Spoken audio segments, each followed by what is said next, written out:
Mr. Ntantala, can you tell us briefly what happened at Sasol as from yesterday afternoon? Yeah. Last night, yesterday on the 13th, that is now on the 16th, at about 9 in the morning, a group of people gathered at the arena in the hostel. They were discussing the issue of the strike that was to go on the night. So there was no agreement that was reached between these people, so the meeting had to disperse. At about 3 and 4 p.m., that was between 3 and 4 p.m., and a group of our workers were walking around the hostel, they were singing.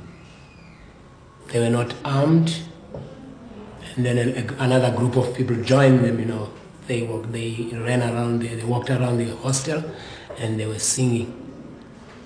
While singing, at about, let's say, after that 3 and 4, a group of people that was a group of Pondos and Zulus that gathered between Block 1 and Block 2. Are these people from somewhere else or also from here, Secunda? Were they this group of vigilantes? We believe these people came from Pongola or KwaZulu, whatever the case may be. But now these people came on a side gate that is now between security offices and the mine. They opened a gate that was now sort of hidden, from the people's view to see. So as they gathered around between Block 1 and Block 2, securities tried to stop them. At a later stage, at about 6 or 6:15, these people emerged, that is now between the kitchen, that was the kitchen now, and the Nduna offices, and they started attacking our people. So all the boys had to run around, to be on the safe side. As the group was advancing now, they went to gather at the other side of the kitchen that was between the offices now and the kitchen. They were standing there, the securities were there. So now the hostel manager ordered the people to come out, that is now members of CWIU. Or otherwise he would let these people, go check room to room and see if these people are out. And if they're not out, they will be killed. That is the workers? That is the workers. Now, as the people were running, these vigilantes or this group of people, where they were checking, they came across a man who was coming from the location, an innocent man walking there. And then when they reached it, they butchered him. I'm not sure whether he's dead or not. But I think he might be dead if there's a possibility, because he was bleeding profusely. Now, again, as we're working out now, we're going out as we were ordered by management to go out. Whilst workers were working out, the management sort of had to let these people attack our people. As a result, one guy was slashed, on the head with a gashed wound. So that one was taken by the securities to hospital. And then again, we then moved out. We tried to find out from him, that is the hostel manager, why has he let these people to come with weapons in the hostel premises? He said he had no right to get this, these weapons from them. And then we asked him, why are you chasing us away? He says he had no time for people who do not want to work. So all the comrades head off to work, they went off, We had to get taxis, to come to the location, some on foot. The situation was very tense in the hostel. And we could see that if we remain there, our members would be butchered or killed. So we reached our office, the office is in the night. In actual fact, we went to assemble at the taxi rank so that we get everybody ready, so that we come to the office for the sleep for the night. But as we're coming up now, we're still, thwarted, by SAP. So the people had to disperse again, go down, walk around the location, so in different groups now. So we dispersed by then. So this morning we met as staff stewards, that is then our shop floors. So we discussed the whole issue, how to go about it. That is now returning to the mine, returning to work. Another question which was very much a strong question to us was whether there is a safety that is now for our people remaining in the hostels. So up now, some of the people have gone to the hostel because they say it seems the situation is calm. But some of our members haven't gone to work, but only a little percentage. More so, some of our members have been misled by management to do this. Otherwise, most of the people in the hostel are our membership. So what is the position so far? Are people going ahead with the strike or they've gone to work? The question is we are in a predicament presently because we don't know what management now is planning as it did before. So we discussed the whole issue and we decided probably let's sort of suspend the strike and reorganize again. Try to get our membership, closer to us. As a result, maybe on Thursday we'll be calling a general meeting to address the workers. Thank you.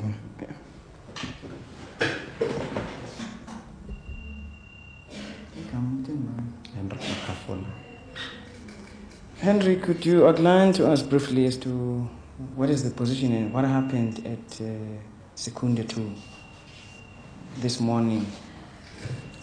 Well, briefly, let's say I start from yesterday night.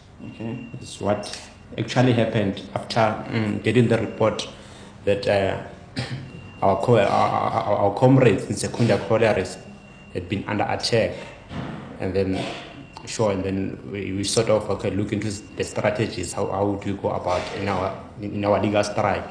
Since you planned our legal strike in the morning, but one other thing, what transpired to us is that during the day, even in our hostels, the Pondo grouping plus half of Zulus and half Xhosas were having a meeting and being addressed by a certain guy, being employed by Sasol, and then who is recruiting for Ohusa, Mr. Mnguni, and then they were sort of planning, what if we plan to go on with the strike, the only thing they are going to do, they'll attack us.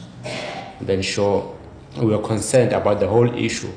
And then we sort of discussed the whole issue and then plus the position in the mines, since, we sort of face the possibility of an attack. And then thereafter at about 6:30, we started addressing workers in the hostels and then telling them what the position is. And then the only thing, and then again stressing that we won't be able, let's say, to sit one place as a group, but we'd rather just stand inside the hostels and then as individuals or as little groups, 3, 2, 4, and so on. But rather than a large grouping where we'll attract the attention of the vigilantes.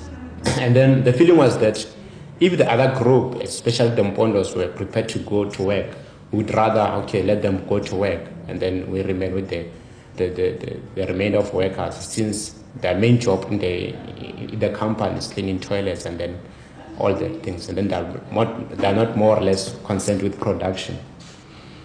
But what apparently transpired is that, it was planned that, since there was a shift which have got to move from the hostels at 2 in the morning, so it was planned that the stewards plus the other workers have got to wake up at 2. But unfortunately enough, it was found that on waking up at 2 in the morning, then we found that there were Sasol security in the hostels.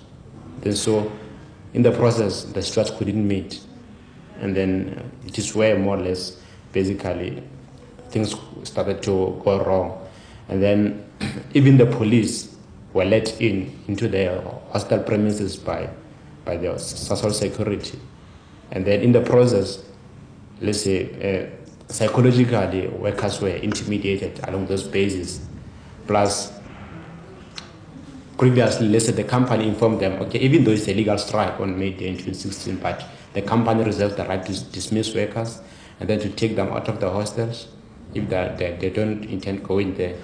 And so at the end of the day, workers decided that, okay, we will have a peaceful strike. But since workers were just one by one, and then they were told, okay, whoever wants to go to work have got to board the buses and go to work.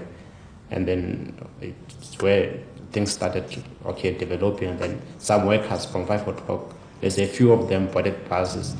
But after 6 is when it's then that workers boarded the buses. And then the stewards met in the meantime. And then we decided to suspend the strike, then to review the situation.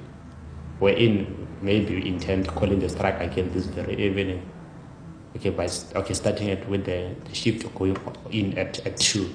So will you be holding a general meeting? The position is that we couldn't get a hall for the general meeting. The administration board, since they work hand in hand with the company, couldn't give us the hall for the general meeting. Then we are not allowed to have an open air meeting. Yeah, Henry, from my point of view, the situation seemed to be very tight at Sasol, security-wise. But how come, these guys, the vigilantes, managed to get through into the plant with machetes and pangas, heavily armed generally? How does that happen? Yes, well, what really happens is that, the security is very tight at the Sasol plants.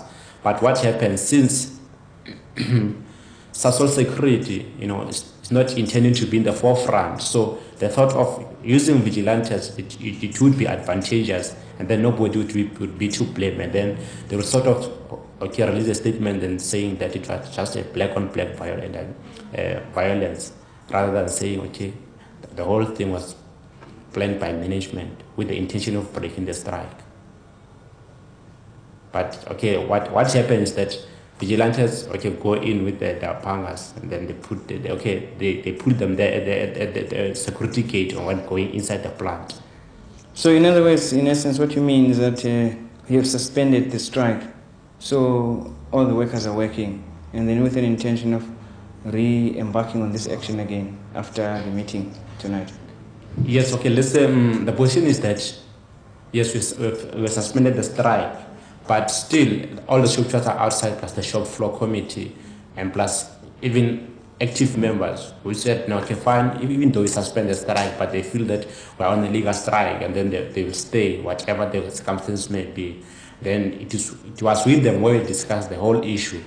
And then they thought of, if those workers come back, then we are going to sort of, address the whole issue to them in the hostels, let's say maybe room to room or block by block, rather than having an open-air meeting.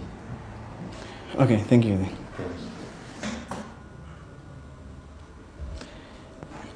Mr. Buthelezi, what is your union's attitude or reaction to what happened at Sasol since yesterday, last night, and even this morning?